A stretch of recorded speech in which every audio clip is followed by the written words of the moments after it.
네, 하나님 아버지 크신 은혜와 사랑을 감사드립니다. 우리가 우물가의 여인처럼 생명의 생수의 목마르게 하시고 그 생수 생명 되신 예수님을 우리의 구주와 주님으로 믿어 우리의 배에서 생수가 넘쳐날 수 있는 경험을 겨우 사는 삶이 아니라 기뻐 감격하며 승리하며 하나님을 영광하며 또 다른 사람들에게 이 생명을 전달하는 그런 삶의 사람들이 되어지게 하여 주시옵소서. 헌금을 드렸습니다. 11조 온전케 하시고 감사가 풍성하게 하시고 구제나 선교 비전에 그 헌금을 통해서 하나님의 역사를 이루어가는 쓰임이 되어지게 하시고 우리가 하나님께 물질 드리는 것이 기쁨이고 자원함이고 더 많이 드리고자 하는 그런 애씀이 우리 안에 있게 하시고 결국 그것이 우리의 승리인 것을 깨달아 알게 하여 주시옵소서. 예수님의 이름으로 기도하옵나이다. 아멘. 요한복음 본문 설교 14번째 우연이 아닌 만남, 요한복음 4장에 있어서 세 번째 말씀의 제목으로 영과 진리로 드리는 예배에 대해 함께 말씀을 나누고 은혜를 체험하고자 합니다. 예수님은 사마리아에 있는 수가성 세겜 야곱의 우물가에서 사마리아의 한 여자를 만나 대화를 하셨습니다. 이것은 당시 사회 통념으로 보면 지리적인, 인종과 민족적인, 또 이성적인, 신학적인 경계를 뛰어넘는 가히 충격적인 행동이라고 볼 수밖에 없습니다. 분명히 예수님의 삶과 사역은 목적이 있었고 그 목적은 항상 하나님의 뜻을 향해 있었습니다. 요한복음 10장 37절을 보면 만일 내가 내 아버지의 일을 행하지 아니하거든 나를 믿지 말려니와 내가 아버지의 일을 하지 않으면 나도 믿지 마라. 그러니까 예수님의 삶과 사역은 어디에 초점이 맞춰져 있어요? 아버지의 일. 또 요한복음 17장 4절도 보면 아버지께서 내게 하라고 주신 일을 내가 이루어 아버지를 이 세상에서 영화롭게 하였사오니. 오늘 우리가 닮아야 할 삶이요 또 사역인 줄 믿습니다. 그런데 예수님과 사마리아 여자의 대화를 보면 두 가지 주제가 연결됩니다. 하나는 영생이고 하나는 예배였습니다. 영생은 예수님이 꺼낸 주제였고 예배는 사마리아 여자가 제시한 주제였어요. 두 사람의 대화, 영생, 예배, 영생에 대한 주제는 예수님이 꺼내셨고 예배에 대한 주제는 사마리아 여인이 꺼냈습니다. 지난주 생수에 관한 말씀을 마치신 예수님이 사마리아 여자에게 있어서 가장 아픈 부분, 어쩌면 말하고 싶지 않은 부분, 가장 목마른 부분을 건드셨어요. 남편을 불러오라. 남편이 없습니다. 내가 알기는 아는구나. 너는 남편이 5이 있었고 지금 함께 사는 사람이지만 그 사람도 남편이 아니지? 라고 하는 가장 아프고 감추고 싶고 그러나 그 여인에 있어서 가장 목마른 부분을 예수님이 꺼내신 거예요. 수치스럽고 감추고 싶고 자신의 가장 밑바닥을 보이는 그런 부분이었을 것이다 하는 거죠. 기분이 나쁠 수 있죠. 요즘 같으면 인격 모독 또 명예훼손. 그런데 이 여자가 오히려 예수님에 대해 호칭이 바뀝니다. 19절에 보면 여자가 이르되 주여 내가 보니 선지자로소이다 그랬어요. 당신 주여, 이 주여는 퀴리에예요. 존칭이에요. 근데 이제 선지자로소이다. 이 선지자라고 하는 고백은 사마리아 신학에서 나온 고백이기도 해요. 최상의 부름인 거죠. 그러니까 이 사마리아 여자가 아직 온전하지는 않지만 예수님에 대한 인식의 변화가 일어난 거예요. 여러분, 신앙의 출발점은 예수님에 대한 인식의 변화로부터 시작됩니다. 우리 신앙의 출발이 어디냐? 예수님을 누구라고 보느냐가 그 출발이라는 거죠. 근데 이 여자에게 그 인식의 변화가 일어난 거예요. 그런데 여기서 이 사마리아 여자가 처음으로 대화를 이끕니다. 그 대화를 이끄는데 주제를 바꿔요. 20절이에요. 우리 조상들은 이 산에서 예배하였는데 당신들의 말은 예배할 곳이 예루살렘에 있다 하더이다 그랬어요. 우리 조상들은 이 누구예요? 예. 제가 왜 박수를 쳤을까요? 예. 제가 제일 예배 때 싫은 사람이 눈 감는 사람이에요. 아직 시작도 안 했어요. 자, 저 보세요. 예. 제가 앞에 다 보도록 해놨잖아요. 이 사람, 우리 조상들은 사마리아에 어디서 예배해요? 거리신다. 근데 당신들은 누구예요? 유대인들이에요. 예배할 곳이 예루살렘에 있다이다. 왜 여자가 이 주제를 바꿨을까를 생각할 때 두 가지 측면이 있을 것 같아요. 쟤는 껄끄러운 주제에서 벗어나고 싶어서. 지금 예수님이 자기의 가장 아픈 부분, 참 수치스럽고 드러내기 싫은 부분을 말씀하시니까 거기에서 피하고 싶어서. 두 번째는 어쩌면 이분에게는 내가 그 밑바닥 인생에서 벗어날 수도 있겠다 라고 하는 희망에서 라고 하는 측면을 생각해 볼 수 있겠다 하는 거예요. 여기서 먼저 공부할 것이 있습니다. 예배가 무엇인가? 예배가 뭐냐? 예배는 삼위일체 하나님께 삼위일체 하나님의 이름에 합당한 곧 합당한 영광을 돌리는 것이다. 한번 같이 읽을까요? 시작.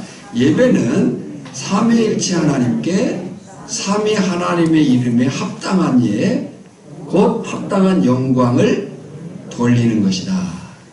시편 29편 2절에 보면 여호와께 그 이름에 합당한 영광을 돌리며 거룩한 옷을 입고 여호와께 예배할지어다 그랬어요.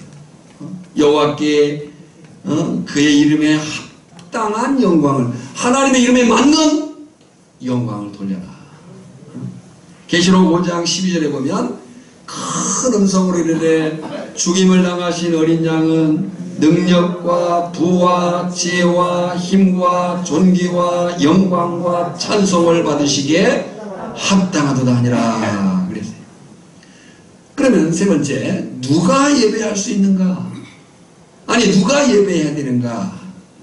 이에 대해서 우리는 요한복음 1장부터 지금까지 다뤄온 내용이에요. 누가 예배해야 되느냐? 라고 할 때 위로부터 난 자, 물과 성령으로 거듭난 자, 곧 예수님을 영접하는 자, 예수님을 믿겠다고 고백한 자, 하나님의 자녀된 자, 예수님을 구주와 주님으로 믿는 자가 예배할 수 있다 하는 거예요. 바로 그 사람이 하나님 나라를 볼 수 있고 하나님 나라에 들어갈 수 있고 하나님을 예배할 수 있다라고 하는 거예요. 근데 예배는 아무나 하는 게 아니에요. 누가 예배할 수 있다고요? 위로부터 난 자, 물과 성령으로 거듭난 자, 예수님을 영접한 자, 하나님의 자녀가 된 자, 예수님을 구주와 주님으로 믿는 자가 예배할 수 있는, 그가 하나님의 나라에 들어갑니다. 그가 하나님의 나라를 볼 수 있습니다. 로마서 8장 15절에 너희는 다시 무서워하는 종의 영을 받지 아니하고 양자의 영을 받았으므로 우리가 아빠 아버지라 부르짖느니라. 뭐라고 부르짖는다고요? 아빠 아버지 친아버지라 라고 부르짖는다는 거예요. 고린도전서 22장 3절로 보면 그러므로 내가 너희에게 알리노니 또 성령으로 아니하고는 누구든지 예수를 주시라 할 수 없느니라 그랬어요. 그러니까 분명한 것은 저나 여러분이 하나님을 아버지라고 부를 수 있는 것은 성령으로 거듭났기 때문이다는 거예요. 하나님의 자녀이기 때문에, 하나님의 자녀가 되었기 때문에 하나님을 아버지라고 부를 수 있다는 거예요. 확인을 해보겠어요. 예배가 뭐라고요? 네, 박자가 늦었어요. 예배가 뭐라고요? 삼위일체 하나님께 삼위일체 하나님의 이름에 합당한 예, 곧 영광을 돌리는 것이다. 누가 예배할 수 있다고 했어요? 위로부터 난 자, 물과 성령으로 거듭난 자, 예수님을 영접한 자, 하나님의 자녀가 된 자, 예수님을 구주와 주님으로 믿는 자, 곧 내가 예배할 수 있다. 오늘 전하 여러분이 그런 사람인 줄 믿습니다. 그런 사람이기를 축복합니다. 네. 그런데 지금 사마리아 여자는 예배에 대한 오해가 있었어요. 사마리아 여자는 예배에 대한 어떤 오해를 가지고 있었냐면 장소, 예배를 어디서 드리느냐의 이해로 생각을 하고 있었던 거예요. 자신들은 어디서 예배한다고요? 그리심산 안에서. 그런데 유대인들은 예루살렘에서. 이것은 사마리아 여자뿐만 아니라 사마리아 사람들, 또 그들뿐만 아니라 유대인들도 마찬가지였어요. 이 문제는 역사적으로 논쟁과 다툼과 갈등이 심한 문제였어요. 어디서 예배할 것이냐. 당시 이스라엘 역사를 이야기해 보겠습니다. 다윗에 이어 솔로몬 왕 이후 이스라엘은 북과 남으로 나누어집니다. BC 930년경에 사마리아인들은 외국인이 아니에요. 사마리아인들은 외국인이 아니라 섞인 사람들이에요. 혼혈족들이에요. 그들도 유대인이에요. 그러나 이제 그들이 섞였기 때문에 뭐라고 부른다고요? 사마리아인이라 부른다고 했어요. 당시 성전은 솔로몬 성전으로 예루살렘에 있었는데 이 예루살렘 성전에서의 예배가 북이스라엘 사람들의 후예인 사마리아인 사람들에게는 불편한 거예요. 그래서 자신들은 그리심산에 자신들의 성전을 짓고 거기서 예배를 했어요. 더 불편해진 것은 BC 537년. BC 537년은 북이스라엘이 BC 722년에 아수르에 망하고 BC 586년에 남유다가 바벨론에 망한 이후 그들이 바벨론의 포로로 끌려가서 70년 포로 생활하다가 돌아와요. 그 1차로 돌아왔을 때에 돌아온 그 중심 인물이 스룹바벨과 예수아예요. 그 스룹바벨과 예수아가 1차로 귀환해가지고 537년 한 일이 뭐냐면 성전을 짓는 일이에요. 그 성전의 이름이 스룹바벨 성전이에요. 그 성전을 지을 때에 이 사람들이 이제 포로에서 돌아왔기 때문에 여러 가지 언약이 있을 거 아니에요. 그래서 사마리아 사람들에게 성전을 같이 짓자고 도움을 요청합니다. 그때 이 사마리아인들이 도와줬으면 좋았을 텐데 도와주지 않을 뿐만 아니라 성전 짓는 걸 거절하고 자기들 어디서 예배하는 그리심산에서 예배되니까 예루살렘 성전이 마땅치 않은 거죠. 그래서 그 성전 짓는 것을 방해하기 시작합니다. 느헤미야 4장 1절과 2절에 보면 산발랏이 우리가 성을 건축한다함을 듣고 크게 분노하여 유다 사람들을 비웃으며 자기 형제들과 사마리아 군대 앞에서 일러 말하되 이 미약한 유대 사람들이 하는 일이 무엇인가? 조롱하고 거절하고 방해하고 반대하고 조롱하고. 그래서 그들은 예배 처소에 대한 해결책으로 그리심산에 자기들의 성전을 건축함으로 더 갈등이 증폭된 거예요. 가뜩이나 갈등이 있었는데 이 스룹바벨 성전을 짓는 과정 속에서 그 갈등이 더 증폭된 거죠. 더군다나 이 사마리아 사람들, 그들도 자기 나름대로 왜 거기서 성전을 짓고 예배를 드려야 되는가에 대한 당위성이 있어야 할 거 아니에요. 그 당위성을 위해서 창세기 22장 2절을 곡해합니다. 그리심산을 아브라함이 이삭을 바친 모리아산과 동일한 곳으로 보고 아브라함과 이삭을 바친 모리아산과 신명기 28장의 축복이 선포되는 곳이라고 그들이 생각을 하는 거예요. 또 창세기 12장 7절 아브라함과 창세기 33장 20절 이삭이 단을 쌓게 되는데 그 단을 쌓는 곳이 그리심산이라고 주장을 하는 거예요. 그래서 자기 당위성을 그들이 만든 거죠. 역사가인 요세푸스의 기록에 보면 그때가 BC 322년경에 그래서 약 200년 동안 두 개의 성전이 갈등 속에 존재합니다. 사마리아에는 어떤 성전? 그리심산 성전이, 그리고 유대에는 예루살렘 성전이 존재하면서 갈등 속에 있어요. 그러나 이 그리심산 성전은 BC 129년에 하스모니안 왕조, 우리가 구약과 신약이 연결되는 지점에 있어서 성경에 5대 제국이 나오죠. 아수르, 바벨론, 메데파사, 헬라, 로마. 근데 이 나머지 4개 제국은 성경에 나옵니다. 아수르, 바벨론, 메데파사, 로마는 성경에 역사 기록이 나와요. 나오지 않는 제국이 하나 있어요. 뭐예요? 헬라예요. 그 헬라 제국이 이제 메데파사를 무너뜨리고 세계를 지배할 때에 이 헬라 제국이 대단합니다.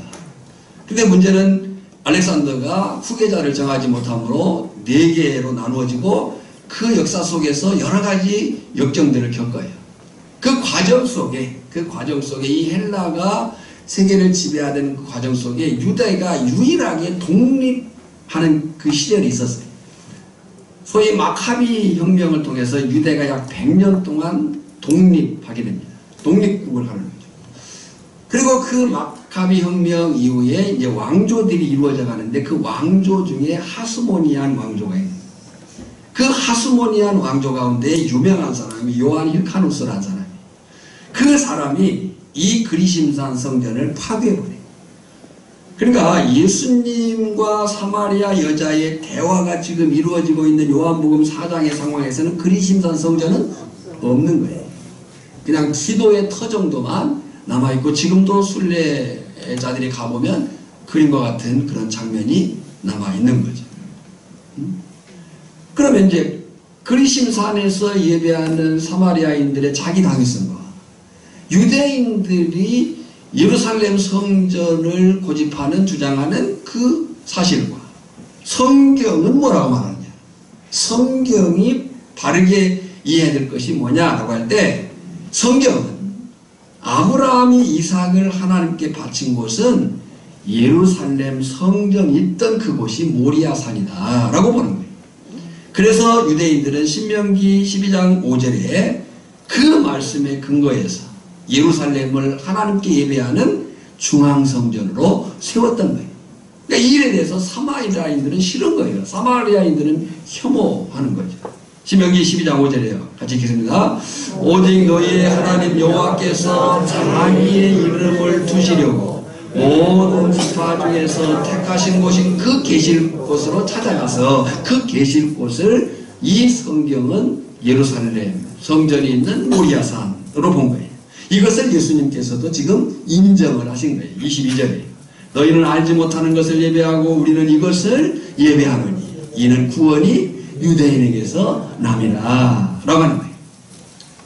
그러면 이제 예수님은 참된 예배가 무엇이라고 말하느냐. 지금 대화 속에서 사마리아 여자가 주제를 바꿨어요. 어디에서 예배를 드려야 됩니까? 그리심산입니까? 예루살렘입니까? 그 문제에 대한 역사적인 이해를 우리가 설명을 했어요. 이제 예수님은 그러면 참된 예배가 무엇이냐를 말씀하시는데 세 가지. 첫째는 참된 예배는 장소의 문제가 아니라 대상의 문제다 하는 거예요. 21절이에요. 같이 읽습니다. 예수께서 이르시되 여자여 내 말을 믿으라. 이 산에서도 말고 예루살렘에서도 말고 너희가 아버지께 예배할 때가 오나니. 누구에게 예배할 때 온다고요? 아버지께 예배할 때가 오나니 그랬어요. 그러니까 예배는요, 예배의 초점은 오직 하나님께 있습니다. 할렐루야. 근데 당시 저들이 장소를 고집할 수밖에 없었던 나름의 이유가 있어요. 그 나름의 이유가 뭐냐면 그냥 그런 게 아니에요. 그들도 나름대로 타당성을 가지고 장소를 얘기한 거예요. 스바냐 2장 11절에 보면 각기 자기 처소에서 여호와께 경배하리라. 어디서 예배하라고 경배하라고요? 자기 처소에서. 그러니까 그들이 장소주의가 그냥 나온 게 아니라 성경이 자기 처소에서 여호와께 경배하라. 또 말라기 1장 11절에 보면 각 처에서 내 이름을 위하여 분향하며 깨끗한 제물을 드리리니. 그러니까 그들이 가졌던 이 장소주의라는 것도 그냥 나온 게 아니라 나름대로의 그 당위성이 있었어요. 그 처소라고 하는 곳에 대한 개념의 이해에 대한 오해가 있었던 거예요. 그러나 이제 이런 대화 속에서 예수님이 말씀하셨고 이 말씀으로 인해서 두 가지가 해결이 됩니다. 첫째는 유대인들과 사마리아인들 간의 장소적 다툼이 끝나요. 예수님이 장소가 아니다. 그리심산도 아니고 예루살렘도 아니다. 라고 얘기를 하는 거예요. 누구에게 예배한다? 아버지께 예배한다. 우리의 예배는 여기서 드리든 집에서 드리든 다른 데서 드리든 대상은 아버지예요. 그러니까 오늘날 교회들이 자꾸 건물을 성전이라고 부르는 것은 잘못이에요. 의미적으로는 쓸 수 있지만 교회는 성전이야. 예배당은 성전이 아니라 건물이에요. 근데 이제 요즘에 보면 조금 규모 있는 교회들이 자꾸 성전이라고 하고 그 예배당 내에도 무슨 성전 그러면 무슨 성전 중에서 어디서 예배를 드리는 것이 가장 사람들에게 좋게 보이겠어요? 소위 말해서 대성전에서 드리는 예배가 좋게 보이는 거예요. 이런 장소적인 것은 우리가 버려야 된다. 이 건물은 빌딩일 뿐이에요. 교회는 건물이 아니에요. 교회는 공동체예요. 자, 그러니까 예수님과의 그 대화 속에서 유대인들과 사마리아인들 간의 장소적 다툼이 이제 끝났어요. 아니, 장소가 아니다. 아버지께 예배하는 것이다. 그리고 두 번째는 하나님을 예배하는 모든 것이 거룩하다 하는 거예요. 예.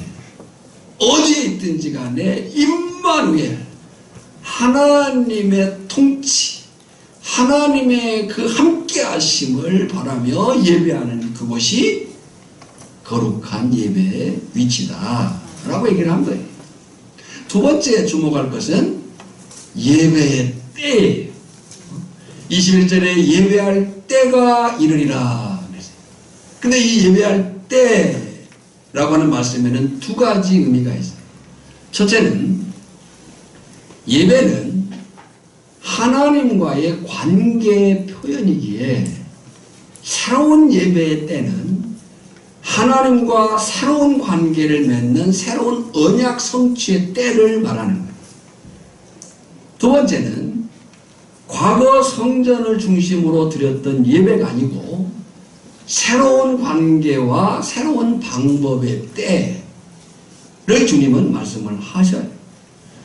그런데 주목할 것은 예수님이 그 때를 미래적으로 말씀을 하십니다. 23절에 예배할 때가 오나니 곧 이때라 그랬어요. 예배할 때가 오나니 곧 이때라 그랬어요. 그러면 그때가 언젠가?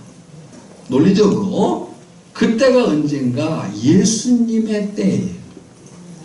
그때가 언제라고요? 예수님의 때예요. 예수님의 때. 그러면 예수님의 때는 또 언젠가? 라고 할 때 예수님의 사역이 완성되는 때. 그러면 그때 예수님의 사역이 완성되는 때는 언제냐? 예수님이 십자가에서 죽으시고 부활하시고 승천하시고 약속하신 보혜사 성령을 보여 보내주신 때예요. 그러니까 그 때에 대한 이해를 우리가 하셔야 돼요. 그래서 예수님이 23절에 아버지께 참되게 예배하는 자들은 영과 진리로 예배할 때가 오나니 곧 이때라 그랬어요. 그런데 사마리아 여자는 그 때가 될 메시아 그리스도이신 예수님을 눈앞에 두고도 알아보지 못하고 있는 거예요. 그래서 25절에 여자가 이르되 메시아 곧 그리스도라 하느니가 오실 줄 아노니 그가 오시면 모든 것을 우리에게 알려주시고 예배할 그때이신 그분이 자기 눈앞에 있는 거잖아요. 그런데 어떻게 얘기했다고요? 메시아 곧 그리스도 하나님가 오실 줄 아노니 그가 오시면 모든 것을 우리에게 알려주시리라. 그래서 예수님이 알려주십니다. 26절에 예수께서 이르시되 내게 말하는 내가 그니라 그랬어요. 요한복음에 가장 많이 나오는 에고 에이미예요. 출애굽기 3장 14절에 스스로 있는 자니라 I will be who I will be 나는 되고자 하는 대로 되고자 하는 자이니라 라고 하는 신적인 선언을 지금 하고 계신 거예요. 내가 그니라. 사실 이 예수님의 말씀은요 파격적인 거였어요. 이 사마리아 여자를 파격적으로 대하고 계십니다. 왜냐하면 요한복음에 예수님이 자신을 직접 메시아로 밝힌 부분이 없어요. 근데 이 사마리아 여자에게 내가 그니라 라고 하는 자기 신적 선언을 한 거죠. 이 앞에서 본 니고데모나 세례 요한보다도 이 사마리아 여인에게 있는 여러 가지 신학 정리가 필요한 거죠. 지금 그 일을 우리는 말씀으로 나눠가고 있는 겁니다. 그리고 이제 가장 중요한 새로운 관계로 드려야 될 예배의 방법을 세 번째로 말씀을 하죠. 그럼 어떻게 예배를 드려야 되느냐? 24절에 하나님은 영이시니 예배하는 자가 영과 진리로 예배할지니라. 무엇과 무엇으로 예배한다고요? 영과 진리로 그랬어요. 자, 여기서 이제 정리를 하면서 말씀을 봐야 됩니다. 한번 따라합시다. 예수 믿는 것은 자, 이쪽이 좀 작아요. 예수 믿는 것은 공부하는 것이다. 기독교는 공부하지 않으면 안 되는 종교예요. 그냥 비나이다가 아니에요. 미사오니가 아니에요. 무엇을 빌 것인가, 무엇을 믿을 것인가를 아는 만큼 그 신앙의 성숙과 성화가 이루어져 가는 거예요. 자, 그러면 정리를 해야 되는데 하나님은 누구시라고요? 영이시니 그랬어요. 하나님은 영이시니. 이 영이란 말이 푸뉴마입니다. 따라합시다. 푸뉴마. 이제 이게 나오긴 하지만 알고 계셔야 돼요. 푸뉴마. 다시 한번 푸뉴마. 그래서 여기 성경에 보면 푸누마호 데오스 이렇게 됐어요. God is Spirit이죠. 하나님은 영이시니. 근데 여기서 이제 기억을 해주세요. 하나님은 영이시니 라고 할 때 그 영은 푸뉴마예요. 푸뉴마 성령. 뭘 기억하라고 했어요? 푸뉴마. 하나님은 영이시니. 그런데 이제 요한복음 14장과 15장을 설교할 때 말씀을 드리겠지만 다른 보혜사를 보내준다고 약속을 해요. 그 다른 보혜사, 이 다른이란 말이 헬라어로 알로스란 말이에요. 이 알로스란 말은 틀린 그런 개념이 아니고요. 이 알로스라고 하는 것은 본질은 같은데 그 역할, 직능이 다른 거예요. 그래서 이 보혜사 성령을 파라클레토스라고 해요. 따라서 합시다. 파라클레토스. 자, 하나님은 영이시니 그 영은 뭐라고요? 푸뉴마. 보혜사 성령, 다른 성령, 보혜사를 보낼 것이다. 이 다르다는 말은 알로스예요.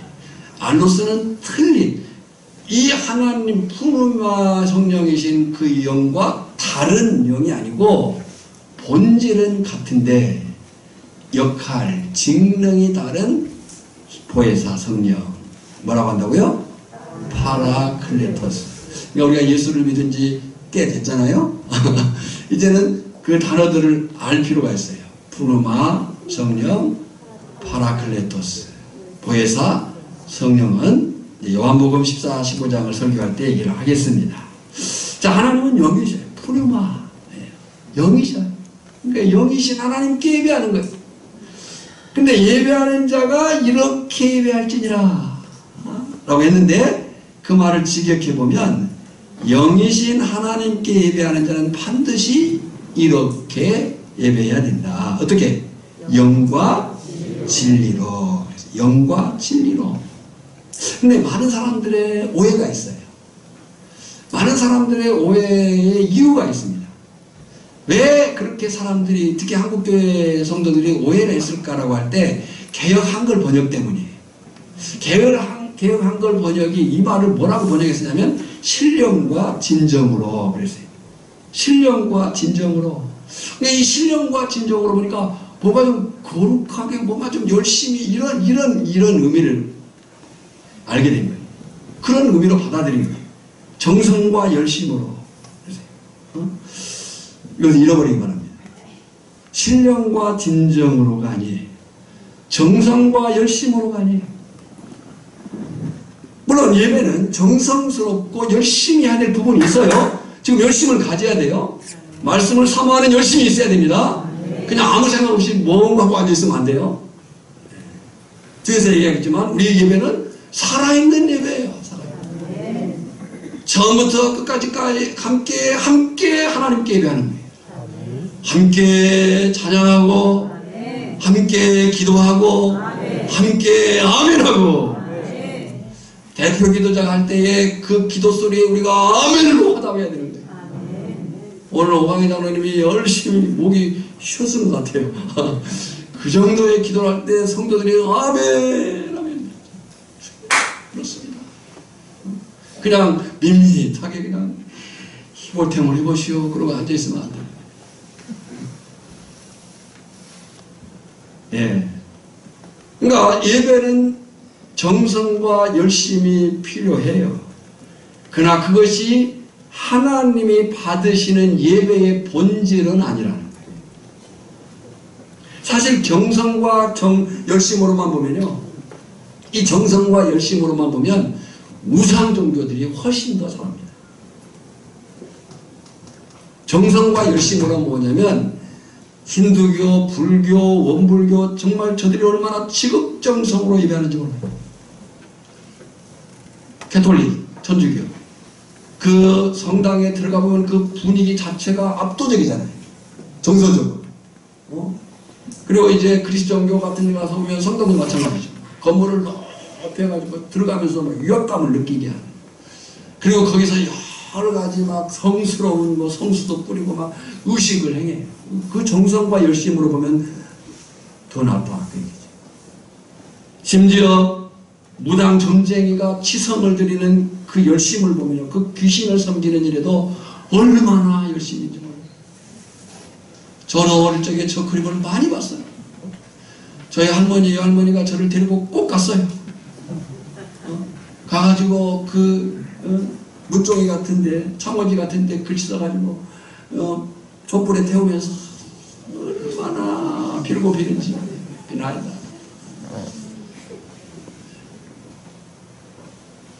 새벽 일찍이 장독대에 물 떠놓고 어디에 귀신이 있을지 모르니까. 네. 그러니까 열심과 정성으로만 보자면 우상 종교가 더 나을 수 있다. 세상의 도덕과 철학과 윤리도 온갖 수고와 노력을 가지고 인간이 어떻게 이 유토피아, 더 나은 세상으로 나갈 것인가를 추구해요. 얼마나 세상의 도덕, 철학, 윤리도 공부하는지 몰라요. 예수 믿는 것은 뭐하는 것이다? 공부하는 것이다. 성경을 읽지 않는다. 이 성경이 우리가 읽어야 될 성경인데 우리가 성경을 읽지 않으면 누가 성경을 읽겠어요? 언제든지 읽을 수 있다는 것 때문에 아무 때도 읽지 않는 성경이라고요. 예. 그러나 세상의 우상 종교와 도덕, 철학, 윤리 그 모든 것들이 온갖 수고와 노력을 가지고 정말 정성과 열심을 다하지만 거기에는 결코 구원이 없다. 왜요? 아버지께 드리는 예배가 아니에요. 하나님이 받으시는 예배가 아니기 때문에 그렇다 하는 거예요. 그러면 하나님은 어떤 예배를 받으시느냐? 영과 진리로 드리는 예배를 받으시는데 이제 구분해서 공부하겠습니다. 첫째, 영과. 앞서 하나님은 영이시니 영은 누구라고 했어요? 푸뉴마 성령이에요. 푸뉴마예요. 그러니까 영과 엔 푸르마티예요. 성령 안에서, 이 엔은 영어의 인입니다. 안에서, 성령 안에서 하나님이 받으시는 예배는 성령 안에서 드리는 예배. 오늘 우리가 지금 그 성령 안에서 예배를 하는 거예요. 할렐루야. 그래서 그 묵도부터 반주자가 첫음을 딱 치는 그 순간부터 우리는 그 성령 안에서 예배에 들어오는 거예요. 그러니까 예배에 절대 늦으면 안 되는, 늦을 수가 없는 거예요. 그 예배 성령 안에서. 그럼 성령 안에서란 말이 뭐냐? 라고 할 때 성령이 주시는 지혜로, 성령이 주시는 지식으로, 성령이 주시는 평안으로, 성령의 가르침으로, 성령의 열매들로, 성령의 은사로, 성령이 주시는 영분별력으로, 성령 안에서의 격려와 안녕, 성령의 능력으로 찬양하고 경배하는 거예요. 그러니까 이 예배, 이 하나님이 받으시는 살아있는 예배는 뭐냐면 성령 안에서 예배예요. 아멘. 그 정도 가지면 안 되는 거예요. 아멘. 그래서 예배하다가 아멘도 하고 박수도 치고 찬양을 부를 때 손을 들기도 하고 뭐 그러는 거예요. 물론 예배를 방해해서는 안 되겠지만은요, 과거에 예배하는 가운데 예배 중에도 일어나서 춤을 추고 너무 그 하나님의 말씀에 감격하고 기뻐가지고 주여 그렇습니다. 오늘 우리의 예배가 죽은 예배가 되지 않기를 바랍니다. 살아있는 예배가. 우리가 예수 믿는 것은 사람이 달라진 거예요. 영의 사람으로 바뀐 거예요. 그냥 단지 교회 다니는 게 아니에요. 우리의 심령이, 우리의 영혼이 하나님의 영의 지배를 받는 사람이 된 거라고. 오늘 우리 오천교회의 그 예배의 감격과 예배의 영광과 아직도 아멘을 안 하는 것과 예배의 감격과 예배의 영광과 예배의 충만함이 살아있기를 원합니다. 광고 때 우리 오장로님이 멘트하는 것이 저는 마음이 아팠어요. 75세 이상이 많다. 그런 그 현실을 우리 읽어야 돼요. 과연 앞으로 5년, 10년 후에 어떻게 될 것인가?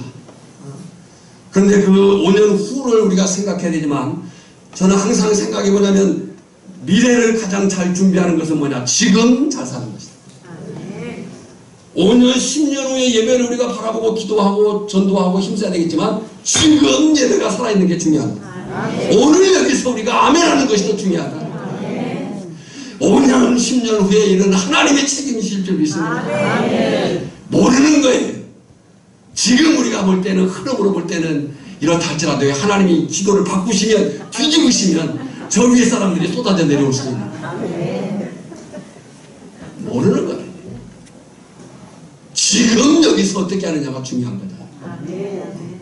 내일을, 모레를, 5년 후를, 10년 후를 가장 잘 준비하는 것이 뭐라고요? 지금 예배를 잘 드리는 거예요. 아멘 한번 합시다. 아멘. 할렐루야. 목사는요, 성도들이 아멘 하면 막 정신이 없어져요. 막 내가 막 잘하는 줄 알고 막 해요. 근데 아멘 하고 가만히 있으면 내가 뭐 잘못하는가. 더더군다나 인상 쓰고 있으면 말이죠. 지난주에 나 뭔 일이 있었어요. 건들지 마세요. 이러고 있으면 심각해집니다. 우리 오천교회가 그런 예배가 되기를 원합니다. 찬송할 때 박수도 칠 수 있습니다. 손을 들 수도 있습니다. 아멘을 크게 할 수도 있어요. 쟤는 왜 그래? 이러면 안 돼요. 네. 장로교인들이 순복음교회를 보면 꼭 저렇게까지 믿어야 되나? 이런 생각이 들 때가 있고요. 순복음교인들이 장로교회를 보면 저것도 예수 믿는 건가? 이럴 수 있는 거예요. 이게 이제 섞게 해야 돼요. 섞게. 조금. 그것은 섞여도 돼. 우리가 닮아갈 부분 닮아가야 되는 거예요. 성령 안에서. 이게 안 되면 자꾸 졸려요. 네. 목사가 제일 싫어하는 사람이 누구라고요? 눈 감는 사람. 목사님 나만 쳐다보는가? 천만의 말씀에 다 쳐다봐요. 자, 그러니까 분명한 것은 예배는 사람들에게 보여주기 위한 것도 아니, 무엇을 위한 것도 아니, 사람에게 칭찬받기 위해서도 아니, 내 만족을 위해서도 아니, 조직의 뜻을 위해서도 아니, 교회나 교단의 전통이 그러니까도 아니, 가장 안 좋은 것이 뭐냐면 가장 심한 경우가 뭐냐면 목사에게 잘 보이려고. 여러분, 저는 목사 의존적 신앙이 가장 위험하다고 생각해요. 목사 믿지 마세요. 목회자가 전하는 말씀을 믿어야죠. 그러나 목회자도 말씀을 전하지만 그 말씀에 실수가 있을 수 있어요. 정신을 차리고 드려야 돼요. 잘못하는가. 내가 잘못하면 가끔 정물장님이 말을 해서 탈이지만 목사는 온전하지 않습니다. 그래서 어떤 경우에는 목사님이 바뀌면 신앙생활을 하고 안 하고가 결정이 돼요. 이건 가장 불쌍한 거죠. 아닙니다. 여러분, 죄송한 말이지만 사람에게 보이기 위해서, 무엇을 위해서, 칭찬받기 위해서, 내 만족을 위해서, 교회나 교단의 어떤 그 전통이니까 목회자에게 어떠려고, 죄송한 말이지만 이런 예배는 하나님이 보시기에 쓰레기에 불과합니다. 영과 성령 안에서 드리는 예배. 오늘 우리 오천교회가 그런 살아있는 예배가 되기를 원합니다. 그냥 앉아있다 가면 안 되는 거예요. 오늘이 여러분에게 결정적인 날이 될 수도 있는 거예요. 오늘이 저나 여러분에게 마지막 순간이 될 수도 있는 거예요. 이 마지막 순간에 하나님께 살아있는 예배를 드렸다. 이 감격이 우리에게 있어야 돼요. 기억하시길 바랍니다. 사마리아 여자에게 예수님이 말씀하신 참된 예배는 영과 성령 안에서 성령이 함께하는 예배. 지금 우리 예배 가운데 하나님의 영이 함께 하심을 믿습니다. 아멘. 하나님의 영이 우리를 통치하고 계신 거죠. 아멘. 두 번째는 진리로 in truth and aletheia. 진리. 성경이 말하는 진리. 성경이 말하는, 기독교가 말하는 진리는 무엇이 진리냐가 아니에요. 누가 진리냐. 세상의 종교들, 도덕, 철학, 윤리는 무엇이, 어떻게 하는 것이 진리지? 이렇게 물을 수 있어요. 그러나 성경은, 기독교는 무엇이 어떻게가 진리가 아니고 누가 진리냐는 거예요. 누가 진리냐라고 할 때 예수님이 진리인 거예요. 요한복음 14장 6절에 내가 곧 길이요 진리요 생명이니, 이 말은 우리가 아주 깊이 새기고 있어요. 에고에이미 호해 호도스 카이해 알레데이아 카이해 조해. 여기 해, 그 길, 그 진리, 그가 누구냐? 예수님. 내가 곧 길이요 진리요 생명이니. 그러니까 진정으로의 번역은 잘못됐다. 진리로. 예. 그러니까 진리는 그리스도, 예수님이에요. 요한복음에서 지금 이 사마리아 여자를 통해서 예수님은 기독론을 가르치고 있는 거예요. 예수가 그리스도다. 그가 길이다. 그가 길이다. 아멘을 아껴두고 있다. 그가 길이다. 그가 진리다. 그가 생명이다. 그래서 기독론은 예수님에 관한 모든 것을 지금 가르치고 있는 거예요. 우리가 요한복음 1장 1절에서 봤듯이 태초에 말씀이 계시니라. 이 말씀은 로고스라고 했죠. 말씀이 계시니라. 이 말씀은 하나님과 함께 계시니 이 말씀은 곧 하나님이시라. 그래서 예수님을 말씀이라고 했어요. 연결해 보면 예수님은 말씀, 말씀이신 예수님은 진리인 거예요. 정리하자면 예배는 성령으로 감동돼요. 무엇으로 감동돼요? 성령으로 감동돼요. 성령의 지배 가운데 성령으로 감동돼요. 진리 곧 말씀이신 예수님께 집중하고, 그래서 우리가 누구에게 집중하고 있어야 돼요? 말씀이신 예수님께 집중하고 있어야 되는 거예요. 자, 그렇게 집중하고 있죠? 저를 한번 쳐다보세요. 네. 누구에게 집중해야 된다고요? 예수님께 집중해. 누구의 지배 아래?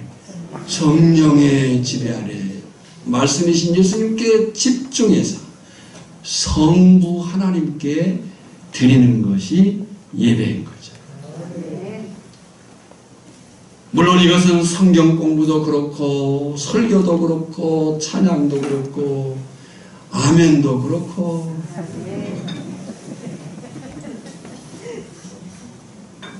성경 공부도 그렇고 찬양도 그렇고 설교도 그렇고. 한번 물어볼게요. 지금 예배 동안에 한 번도 아멘 하는 사람 손 들어봐요.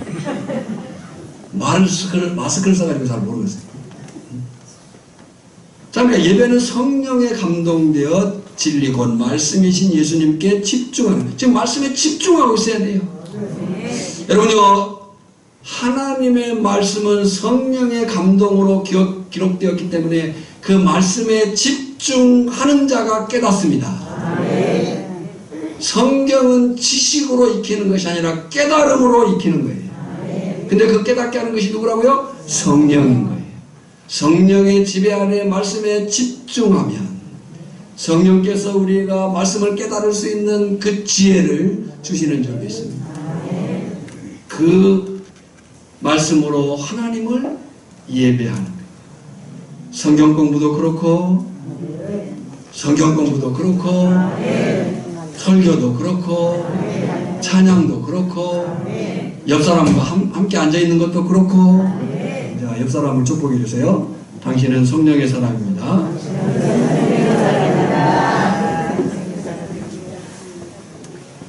기도도 그렇고 삶 속에서의 예배도 그렇고 다 마찬가지.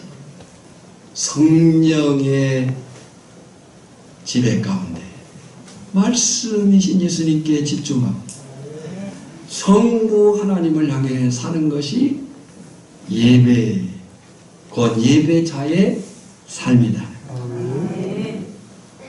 결국 수많은 사람이 모이고 웅장한 건물에서 아무리 화려하고 세련되고 지극정성을 다한다 해도 성령 안에서 드리지 않는 예배, 진리, 곧 말씀이신 예수님이 빠진 예배, 성부 하나님을 향하지 않은 예배는 예배가 아닙니다. 하나님은 그것을 싫어하시는 거예요. 예수님이 땅에 오셨을 때에 예루살렘의 리더들, 지도자들이 그러고 있었던 거예요. 그래서 예수님이 이 회칠한 무덤과 같은 자다, 화 있을진저. 여러분은 괜찮겠습니까? 여러분은 지금 예배자, 하나님이 받으시는 예배자로 서 있으니까 여러분을 위해서 하나님이 보실 때 괜찮겠습니까?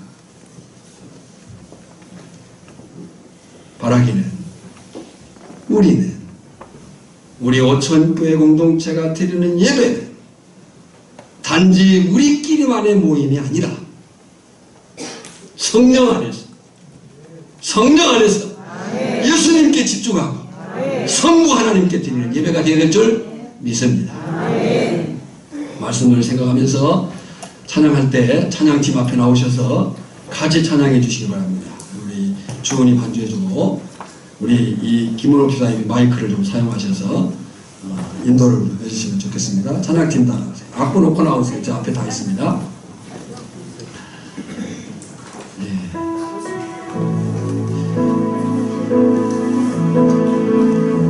우물가의 여인처럼 난 구했네. 헛되고 헛된 것들 좀 흩어져서 해요. 흩어져서 세요. 좀 특성하는 게 아니에요. 좀 흩어져서 세요. 좀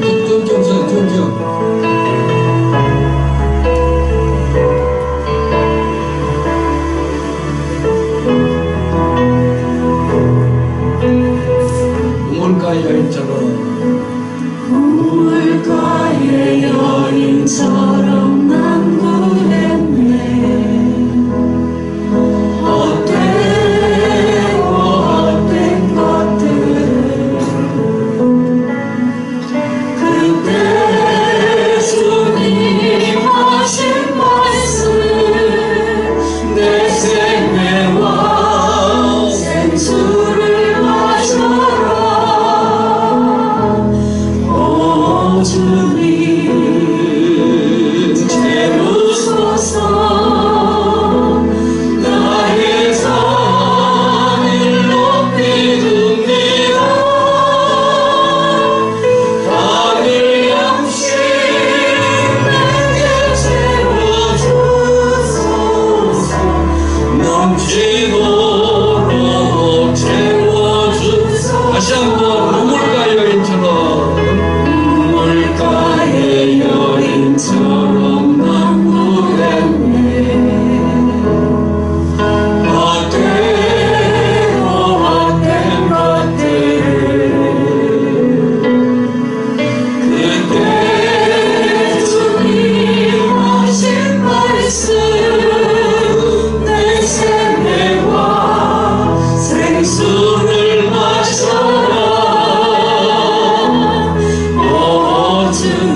넘치도록 채워주 오 주님 채우소서 오 주님 채우소서 나의 자를 높이 듭니다 하늘 양식 내게 채워주소서 넘치도록 목마른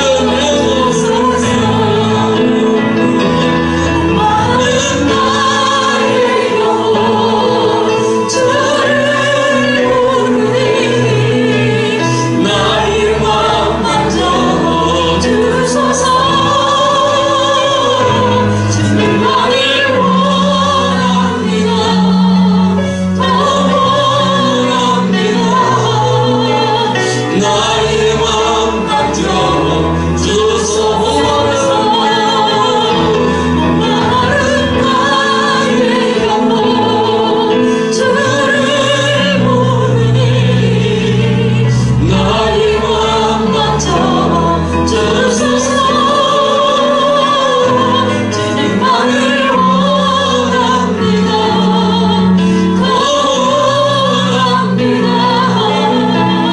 나의 맘 만져주소서 우리 가슴에 손을 얹고 목마른 나의 영혼 목마른 나의 영혼 주를 부르니 나의 맘 만져주소서 주님만을 원합니다 더 원합니다 나의 맘 만져주소서 이 시간 함께 기도하기를 원합니다. 내 예배가 하나님이 받으시기 합당한 예배 성령 안에서 드리고 있는지 말씀이여 진리인 예수님께 집중하고 있는지 성부 하나님을 향한 예배인지 돌아보며 지금 함께 예배 기도하기를 원합니다. 다 같이 기도하겠습니다. 하나님 아버지 은혜와 사랑을 위해서 주로 감사와 영광과 존귀함을 돌립니다. 우리가 하나님이여 형식적으로 왔다가 그저 교회에 다니는 그런 사람으로 남지 않게 하시고 예배자로서 신령과 진정으로 하나님이여 영과 진리 신령한 교회 학생들 살아있는 무민으로 서서 스스로 주여 도와주시옵시고 이 시간 내 심령이 살아 역사되기를 원합니다. 성령을 인도하기를 원합니다. 기도하기를 원합니다. 말씀의 집에 가운데 있기를 원합니다. 충만하기를 원합니다. 아버지의 생각하사 주시고 역사하시고 영령이 가운데 가시며 한심령 심령으로 주여 다스리는 주여 역사하여 주시고 아버지 놀라고 비밀한 기분을 잘 감당할 수 있도록 주님과 함께하여 주시옵기를 아버지는 우리의 심령이 그저 주여 다스려 주시고 하나님의 시대를 바라보게 하시고 하나님의 역사를 바라보게 하시고 믿음으로 승리할 수 있는 거룩한 역사가 저들 안에 있어지게 하여 주시옵소서. 하나님 아버지 은혜를 감사합니다. 우물가 여인처럼 생수이신 예수님을 성령 안에 체험하게 하시고 말씀이신 진리의 예수님을 집중하게 하시고 성부 하나님을 향해 살아있는 예배가 날마다 우리의 삶일 수 있도록 주님 도우시고 역사하여 주시옵소서. 우리가 예수 믿는 것은 단지 왔다 갔다 교회 다니는 사람이 아니라 예수의 영이 새로운 피조물로 태어난 존재임을 믿습니다. 그 새로운 피조물로서의 삶이 우리 안에 분명할 수 있도록 주여 다스려 주시옵소서. 지금은 우리를 구원하신 예수 그리스도의 은혜와 성부 하나님의 크신 사랑과 성령의 깨닫게 하심의 기름 부으심이 올 예배하는 모든 예배자 심령 위에 그들의 가정과 산업 위에 또 이 나라의 민족 위에 온 세계 선교 현장 위에 이제로부터 영원까지 항상 함께 있을지어다. 아멘.